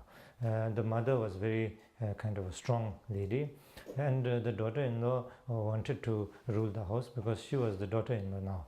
She thought the mother, now it's time for her to retire, and she will look after the house and rule the house. But the mother wasn't ready. The mother thought the daughter-in-law is new, she doesn't know anything, I'm the boss of the house. So there was conflict between the mother-in-law and the daughter, or the daughter-in-law and the mother. So there was this, and then very unhappy. It's always fighting, always, and then like this. And then the daughter-in-law, was so kind of, had so much unhappiness there, that finally she went to a doctor, and told a doctor, the olden days is, like the herbal doctor, and then told him, like, please give me some, poison so that I can poison her, and then get rid of her. And then the doctor said, okay, I can do that, but then if I give you a poison and you kill your mother-in-law, then you are in big trouble. People will know you killed her, and then, there's no, you are not going to benefit out of that in any way. So, better not do that. Instead, I will give you a very mild poison, which will slowly kill her. So, and nobody will know that you are killing her. So nobody will know you are killing her, but yet you will kill her. But in the meantime, you must change your attitude. You must be as nice to her as possible. You must listen to everything that she says, do everything that she wants you to do, and serve her like anything, so that people will never be able to even imagine that you killed her. So you must kind of develop, you must create that kind of attitude, so that people won't doubt you. So she said, okay, of course I will do anything to get rid of her. So she took the medicine, and then she went. So then this medicine she was supposed to, I guess, put it in the tea or whatever and give her. So she used to do that, every day. And then, then after that, she served her as, good as possible. She used to make for her food, serve. And the mother-in-law, of course, as usual, always used to, shout at her, always used to create problems, this and that. But she started taking all the problems, she listened to whatever she had to say, never, kind of fought back, and then instead, gave her better food, looked after her, did everything possible. And then because waiting, for the, so that she can give that poison. So she was giving her poison day by day, yet she was being very nice to her. Then the mother started thinking, that no matter how, she seems to be really nice to me and kind to me. It must be my fault. It isn't her fault, because she's such a nice person. Maybe that I'm not such a good person. And then the mother started to wonder. Then the mother started saying, oh yeah, I've been too hard on her. She's new, and now it is time. She is such a kind, nice person. No matter how hard I'm on her, she's still such a nice person to me. So the mother started really appreciating her and loving her. And then gradually the mother started, really being nice to her. And then she started treating her nicely. And then, then to the extent that she started loving her more than her own, her son. So she was really nice to her. Then after some time, now the daughter-in-law naturally, she, when the mother was so kind to her, then daughter-in-law also started thinking, maybe the mother is not such a bad person, that it's me who tried, came into a new house and trying to, kind of rule everything, and this is my kind of, too much greed and all this. So, she is a nice person actually. It is me who made all this problem. So the daughter-in-law really started to love the mother also. But all this while she was giving her poison, she was feeling, so she was feeling so bad, and she's feeling so bad that she started, that now, if she dies, it's because of me, and then she's not such a bad person. It is me who was the bad one. It wasn't her, but then now, what to do, So she was so upset, and, then she went back to the doctor, and she said, now what can I do? I have been poisoning her for so long, and she's such a nice person, it's me who was the wrong person.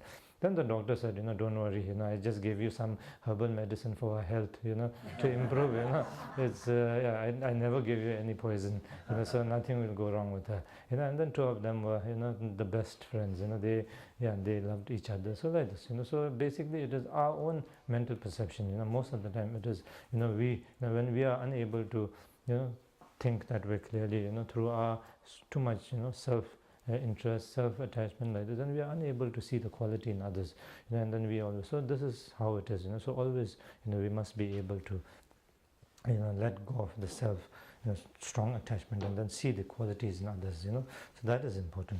So here it says that way, so these practices are all like that, so Tongsum, so even if one slanders about you, through loving kindness, compassion, if you learn to, forgive them, and more than that, to learn to, bring out the qualities in them, to appreciate the qualities in them, then gradually, as a,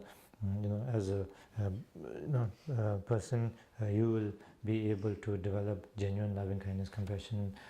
You will be, able to be happy, from within, like this. And as a Bodhisattva, then this is one's practice. So one can do like these kind of practices. And so these are practices one can adopt or cultivate in one's lifetime. From time to time, one can reflect on these and try to adapt in every situation one can.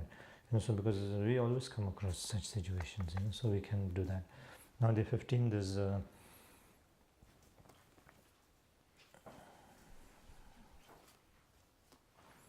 Domang dubi usu nkashiki changni tushin tsingen manayan tela gewishi jindushiji kubindaba jasilalin kubindaba jasilalin. So even if others should expose my hidden faults or deride me when speaking amidst great gatherings of many people, to conceive of them as spiritual friend and to bow before them in respect, this is the practice of all the Bodhisattvas.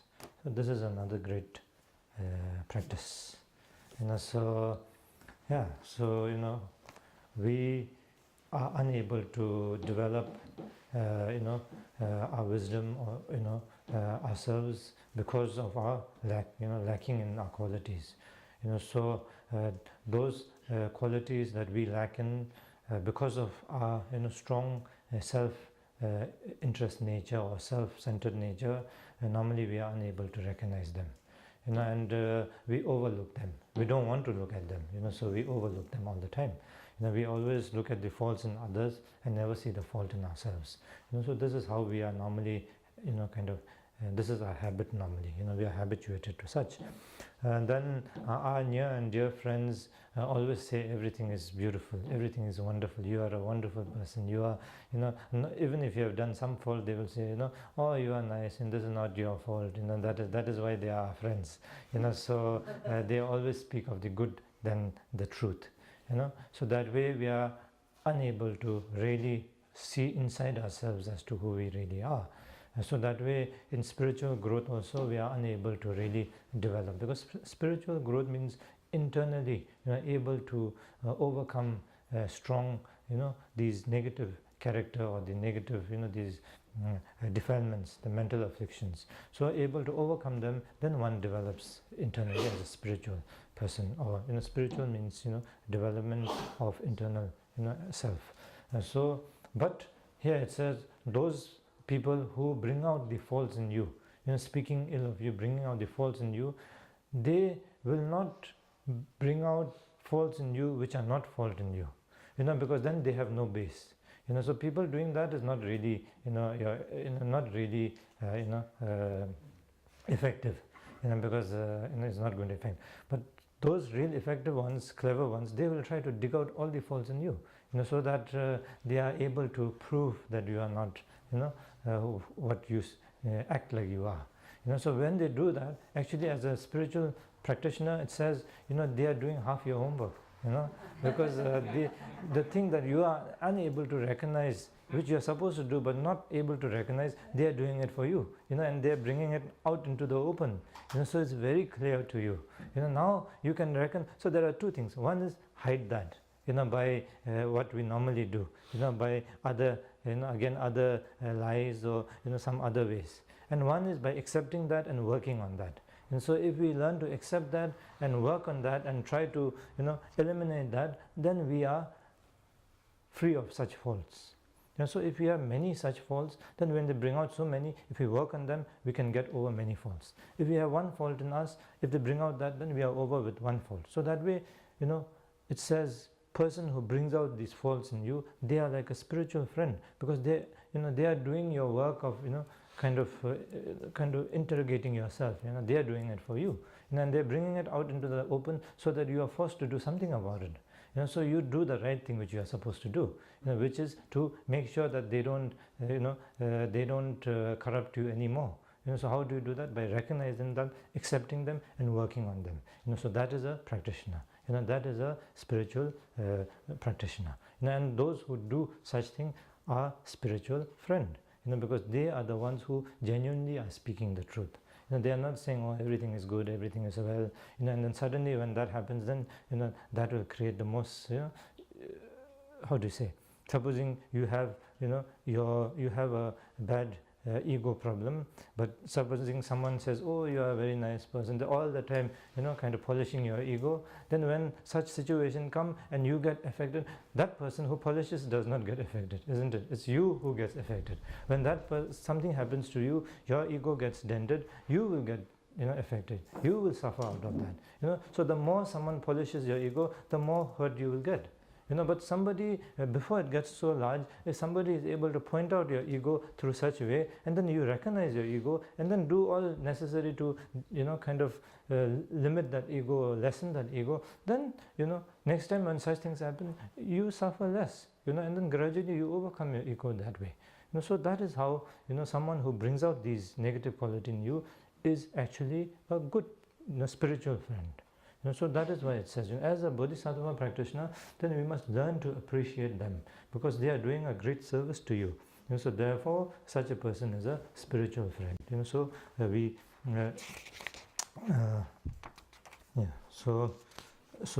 that way, and then seeing them as a spiritual friend, a spiritual teacher, that is a practice of a bodhisattva. That is how a bodhisattva should, behave or should cultivate in oneself.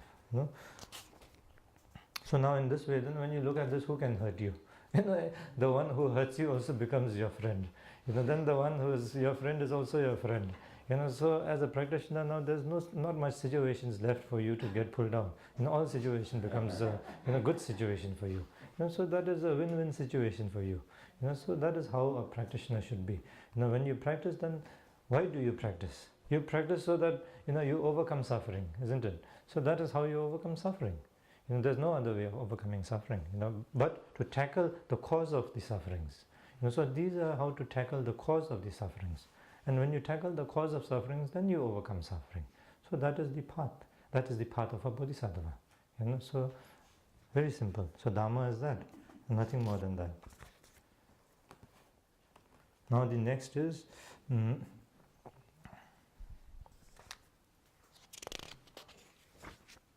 16th. Da ki pujin jebal changbe mi dala dajin tawar shenang neji tabi pula majintu lakpar zewa jasinalin. So it says that someone, from here, even if others whom I have cared for like children of my own should turn upon me and treat me as an enemy, to regard them only with special fondness and affection, as a mother would her ailing child. This is the practice of all the bodhisattvas. So these are almost the same. So like it gives again with examples, like a mother who is serving her only child who is going through a lot of pain through suffering of ailment, sickness, and then the mother the child will retaliate to what the mother says. She says eat food, the child will not eat food. She says eat medicine, the child will not, because the child is weak, the child is going through pain. So she doesn't want to eat food, too weak to eat food, doesn't want to have medicine because the medicine doesn't taste good. So many conditions like that, pain and all that. So the mother will not say okay, then I'm doing good for you, and then if you don't want it, then too bad for you. And the mother will not leave like that. Mother will in fact, when that happens, she will even more, she will experience the pain herself, because seeing the child who's going through so much, and that also the child is going through that because of such pain and suffering. That's why the child is reacting like this. So she will see this, and she will even try harder to somehow manage the child, to help the child. And so same way here it says, beings who are ignorant, sick of the ignorance of the mental afflictions, and then they act in such, like the child acts in things which is not good for the child. So child is acting that way. So same way, these beings who are sick with such mental afflictions, they act in such a way, and because of that sickness of mental affliction, they act in the opposite way, which is actually harmful for them. So as a mother to these beings, then one should develop even more care and kindness towards such beings, rather than having hatred towards such beings. So that is how it says, as a Pujan Dala. So those who one has done so much for others, if they react in such opposite way, and then to those we must not have any ill feelings. Rather, we must see them as children who are affected with such illness, and then reacting in such a way. We must understand this, and then develop even more concern, care, loving kindness, compassion towards such beings. So that is the practice of a bodhisattva.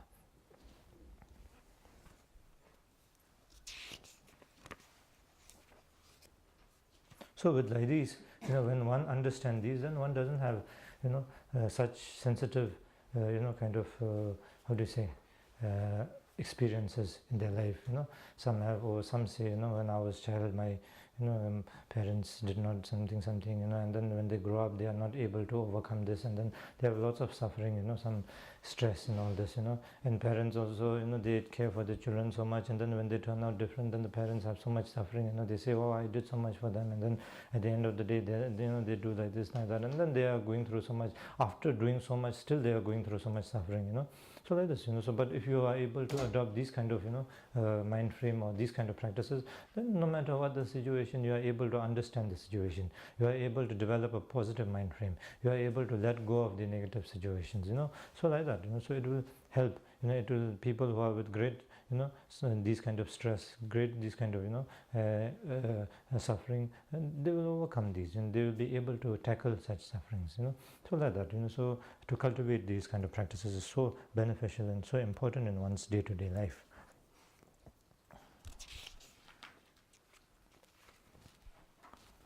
To what time? 4, right? Okay, I'll just go a few more, okay? Rangdan nyambam membi jiwoyi ngajal wangi nyetabshena yang lama jindu kube danyeji jiwol nemba jasedani. These are all almost the same, so I'll go through.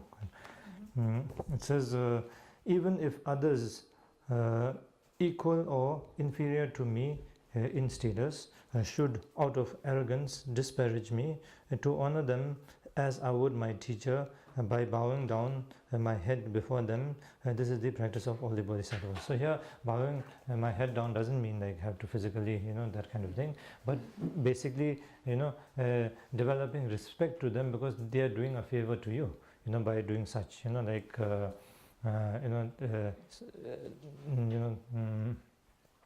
through their, kind of those who are equal to you have, how do you say, ego, with you. Those who are less fortunate than you have jealousy with you, so like this, so through such negative nature, and then beings react in these kind of ways, and then to such beings, one mustn't have ill feelings towards them, but rather seeing them as ones who are affected by such ignorance, develop more loving kindness, compassion, and then they are doing this and bringing out your shortcomings in yourself. So for that, appreciate them, and through that, then develop respect towards them, and then develop genuine wish to benefit them. So like this, developing this kind of nature is the practice of a bodhisattva, and so that is the 17th practice. Now the 18th is 초위 퐁싱 따오도 미니 찹친 내단 된지 답장lar 로군 딕도 달라 렌지징 심범에 바자세다네. So even though I may be destitute and despised by all, beset with terrible illnesses and plagued by evil spirits, still to take upon myself all beings, ills and harmful actions without ever losing heart. This is the practice of all the bodhisattvas. So if you can do this, then there's no more, one will not be put down by anything, so such practice. So no matter what, whether you have bad luck, whether you have misfortune, whether you have anything like that, it says, then and then whether you are sick, whether you experience all kind of sicknesses or any kind of that thing, seeing that these are the the ripening of the karma that you created in your past lifetimes, and nobody else is to blame but yourself. So therefore, this time now, you will do things which will turn over this, which will turn your future into better than this, and then learning from this, so that so by such, then taking on others suffering onto this, and then giving your happiness towards others. So same, the practice of Tonglen, and then without being kind of bogged down by it, and then developing a courage in such practice and doing it. That is the practice of a bodhisattva, the 18th. And then now the 19th. Nyembar Tashing, Domang Judu, Namtu Pui Nonda Tobjurjang, Sibi Banjur Ingbo Mezine, Kengba Meba Jasinani. So even though I may be famous and revered by all, and as rich as what's this? Vice Ravana, the god of wealth. The god of wealth himself, to see the futility of all the glory and riches of this world, and to remain without conceit. This is the practice of all the bodhisattvas. So again, that is the everything is subject to change. Nothing is permanent. So therefore it says, recognizing this, so though you become so famous that everybody looks up to you, and speaks kind of great of you and others, and though you are become so rich materially, so well off, that you become as rich as the god of wealth, so basically very rich, then not getting carried away and being grounded, so that it says is so important. This is because it is true. Again, in the small cities you see, big city is difficult, but of course it is, one can see. But like again, in my hometown, there are people who are perfectly very good people, and then they get into like politics, public life, because have good intention, and then and then they win because of that, and then after some time, once they rule for a very long period of time, for one election after another, then after some time they start thinking that nobody can kind of challenge them. They are they are the highest, they are the mightiest. They think like that. And then slowly it's true. You see them. How it changes. How interesting. People, if not careful, their character changes. Before they are more how to say more helpful people, more loving people, more caring people. Suddenly you see them getting affected by little things. Somebody says a just normal thing in the past, now they are sensitive. You get affected straight away. You get angry, and then you start kind of very aggressive nature, like this they become. And then when they are in power, they can do many things. So such people, they make sure they have difficult time, because they are in power like this. So they think their powers all the time. So they do all kind of things, unimaginable things, crazy things they do. And then and then of course they make lots of money. So they have all like this. But then the thing is, as we know, everything is subject to change. So one day they lose, because when they do a lot of like this, then naturally people see how they are.